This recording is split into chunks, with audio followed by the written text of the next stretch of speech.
up guys, it's me AJ from BLWA Diecast, and today we have 5 new Matchbox moving parts to review. They're not really new anymore, but I have not been able to find them at all this year, and of course on December 22nd, I finally find them. So let's get into it. Alright, so without further ado, let's jump into it. First, we have the 1957 Ford Country Sedan. This is a really cool one. It has an opening hood, of course, the front hinged Ford hood from the 50s. Very unique feature, I find, at least, especially among American cars. You don't see that too often.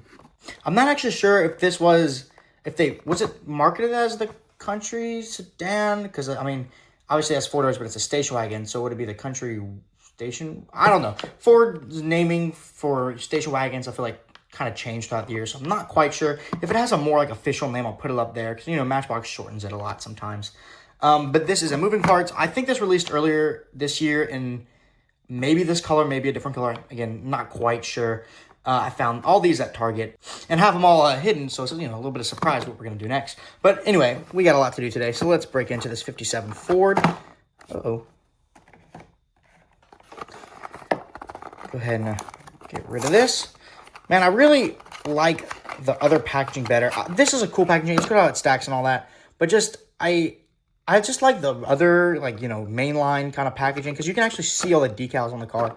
It's like, I have no idea if this has, like, front or rear or rear, you know, tampos or anything, because there's so much on the side. It is a possibility they don't put anything on the front or back. I hope that's not the case, though. Try to get it out there. All right, we do have tampo on the back and on the front. All right, there's a lot of detail on this little Ford. That is good. Rolls good. It's actually pretty heavy for what it is, though. I guess it's, you know, it's a pretty big metal body on these things. Like I said, details all around. Looks really good. Yeah, it says Country Sedan written on the quarter panel right there. Don't know if you can quite tell. So this would be a Country Sedan. Really good to know. You know, I love growing my knowledge of all things, you know, classic car related. Looks really good. Got that two-tone, a little bit of yellow stripe there. Opening hood. Stays open by itself, which is a major win. A lot of moving parts don't stay open by themselves. And a pretty good view of the engine bay. You can see it looks like kind of like a almost enamel-y looking kind of like engine bay color, like around the engine. I'm guessing that's the color of the interior. It's kind of hard to see. But it looks really good. Definitely good, because a lot of times with moving parts, it'll kind of be like flat with like engine detail. But this is actually a shaped engine, so I like that a lot. The gap's not horrible. It's not great. Like, you know, how it's not super tight, but it's not like super, you know, obvious. You can definitely tell it's a moving part, but it doesn't look too bad, especially for a, you know, $3 model or whatever it is. So that'll be our Ford. It looks very good. I'm very happy with that. All right, next up we have the 2024 Lexus GX. And of course, this is the new 550 generation. And man, are these some good looking SUVs.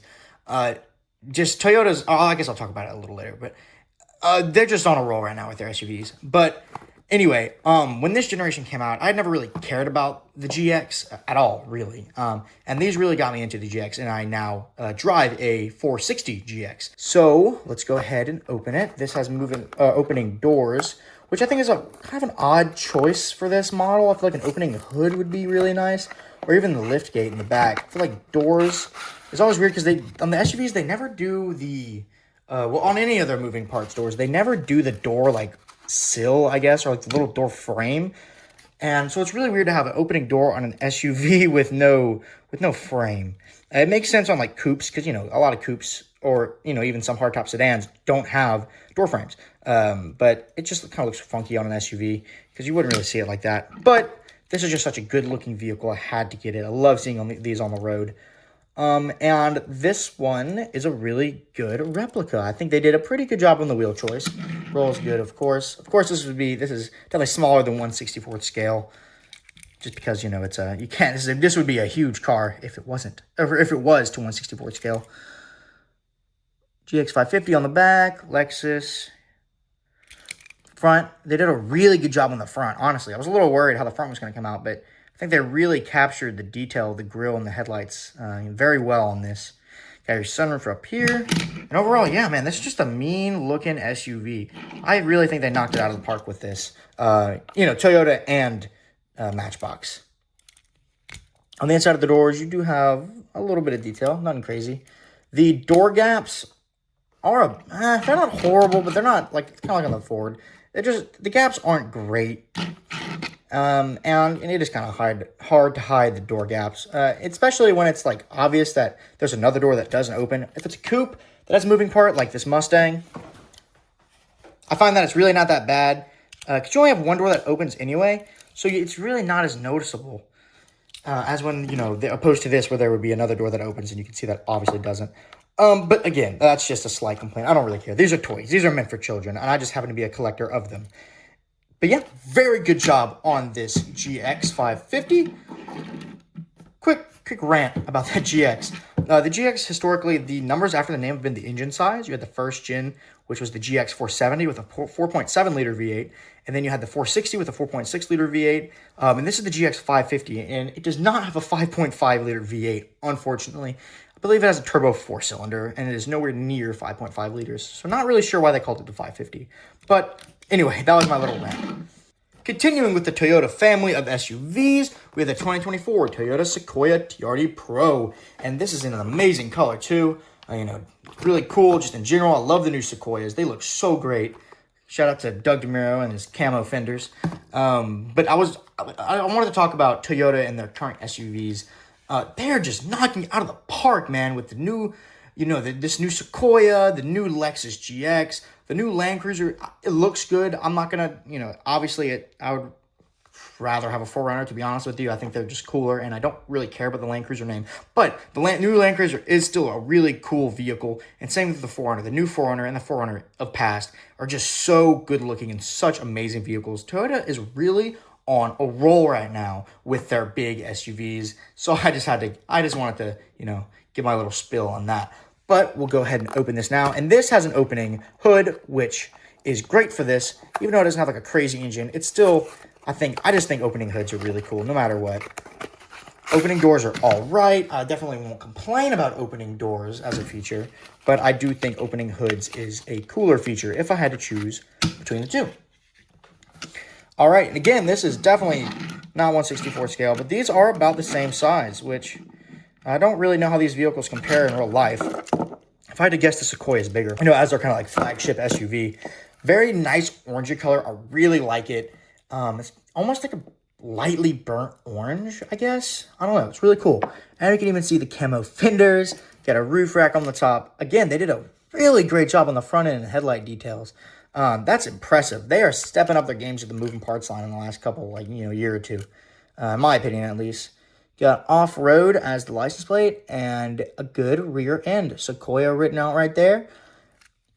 Good side profile. Toyota and Matchbox really knocked it out of the park with this. Go ahead and open the hood. Hopefully it stays open. I know a lot of moving parts, they used to really not stay open, the hoods, but I feel like recently they've done a really good job of getting them to stay open. All right, here is that probably hybrid powertrain if I had to guess, but it looks pretty cool. A lot of detail in there.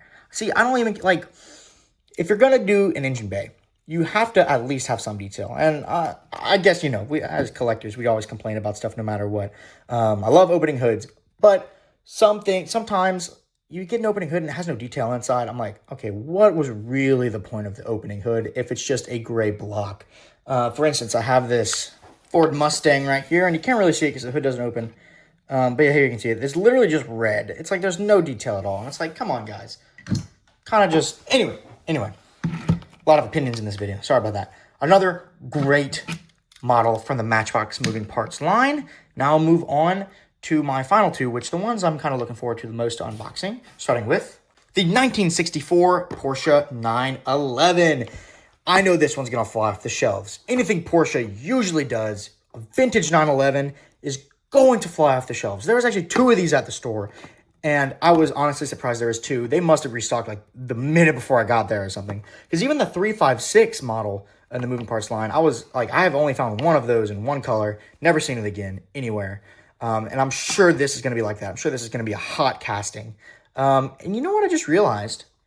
This is a new for 2026 model. Kind of bends in right there. But was the Toyota? No, the Toyota is new for 2025.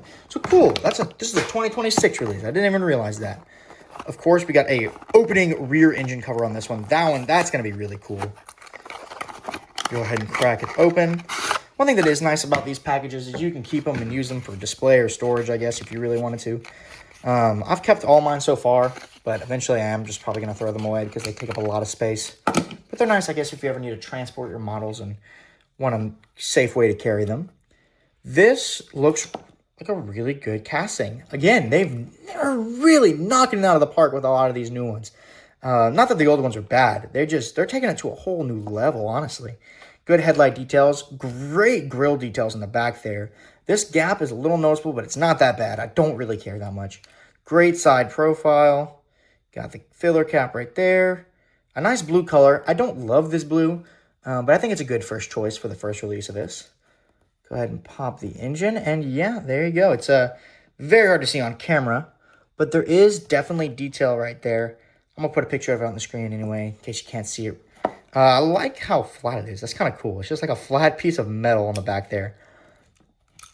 Very nice. Very small, of course. You know, first gen 911. This is, I think the first year for the 911. It was definitely in the early 60s. I don't know if, I feel like 64 was not the first year, but this is definitely one of the first few years for the 911.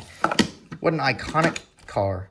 And it stayed the same right until the 90s, pretty much. I think, what was the 996 was the first new 911, I believe, with the kind of weirdish headlights. First all-new 911, I should say. But very nice. Very great silhouette on this car. Gotta love a Porsche. I almost pick up every Porsche I see. Just because, I mean, there's really no bad-looking Porsches, in my opinion. Last, but mostly not least, we have the 2024 Dodge Charger Daytona. I'm going to say it. I love the new Dodge Charger. Not the powertrain, but I love the way it looks. I guess electric cars are cool, whatever. They have their place for sure. But their place is not muscle cars. I don't know what Stellantis was thinking when they made Dodge go electric on the Charger. Bad idea. Obviously, and it's reflected that in sales. And, you know, they're coming out with the 6-cylinder now, so that'll be a lot better. And hopefully they put a V8 in it eventually. Maybe, you know, return to the Hemi for the Charger. But I just think this is such a stunning car when it comes to the way it looks. So beautiful.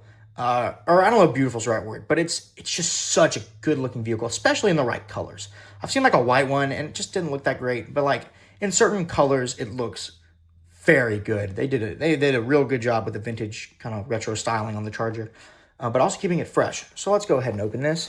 I also do not believe this is the first release of this Charger, and I think that it was released earlier this year in a different color. Could be wrong. I definitely could be wrong. I don't keep track of that stuff necessarily. I kind of keep track of it in my head, but I don't like spend my days kind of following the releases. I just kind of get them as they come, watch them as other YouTubers grab them, and wait, 6 months for them to show up in my local area. This is a very nice color. It's like a midnight blue is what it's kind of reminding me of, with a black hood. And this is the electric one, so it looks a little different. Although, it really doesn't look like the gas one and the electric one don't look that much different. So, you could pass this model off and say, yeah, it just has the 6-pack. It doesn't matter. Opening doors on this one, it is the coupe. And man, they open wide, just like the real one. And man, you can tell this is a long wheelbase, just like the real one. You can even compare it to this 911. You can tell how much longer it is. Probably is the same wheelbase as this Toyota. Yeah, it does. That's actually pretty insane. It's crazy how, this car in real life has a huge wheelbase, and that is reflected in the casting. On the inside of the doors, you have pretty good detail. It's really hard to see just because, I'm filming at night, so I don't have natural light from outside to kind of help the footage. But it's also just because this color is so deep, it's kind of hard to see all the detail. I'll definitely grab this again if it comes out in a different color, because I just think this is such a good looking car. And I've been looking for this. I'm so glad to have this in the collection. And that's probably why I saved it for last. All these are awesome ones. Love them. But this one, I was like, yes, I've been waiting for this. All right, so that's going to wrap up our moving parts for today. Thank you all for joining me today, guys. I really appreciate you checking out this video. I'll ask you, of course, to subscribe and like the video, but that's up to you. I do appreciate the support, however you choose to show it. Thank you for joining me, and I'll see y'all later.